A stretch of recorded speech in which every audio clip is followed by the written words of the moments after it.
నా పేరు వంగరి సాయి కుమార్, బోడుపల్లి జనసేన పార్టీ మేడ్చల్ నియోజకవర్గం.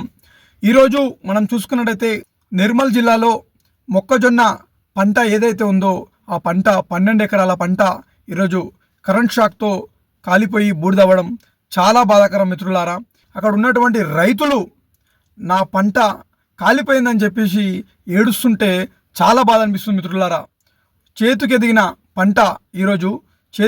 పంట కాలిపోవడం చాలా బాధాకరం.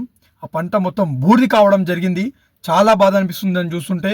ఎందుకంటే మన చేతికి ఎదిగిన కొడుకున్నంత విలువ అది ఆ పంట. ఈరోజు మనం చూసుకుంటే రైతులు కష్టపడి ఇన్ని రోజులు దాన్ని సాగు చేసి అంత పెద్దగా ఆ స్థాయి వరకు ఆ పంటని తీసుకొచ్చి ఈరోజు చూసుకుంటే కరెంట్ సర్క్యూట్తో ఈరోజు ఆ 12 ఎకరాల మొక్కజొన్న పంట కాలిపోవడం చాలా బాధాకరం మిత్రులారా.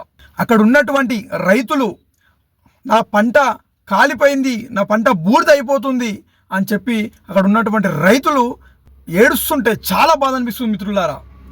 ఈ రైతులు ఉన్నారు కాబట్టి ఈరోజు మనం అన్నం కడుపు నిండా తింటున్నాం. కాబట్టి ఇలాంటి రైతులని మనం ఆదుకోవాల్సిన అవసరం ఉంది. కాబట్టి ప్రతి ఒక్కరు ఇలాంటి దానిపైన మాట్లాడండి. తెలంగాణ రాష్ట్ర ప్రభుత్వానికి కూడా తెలియజేయండి.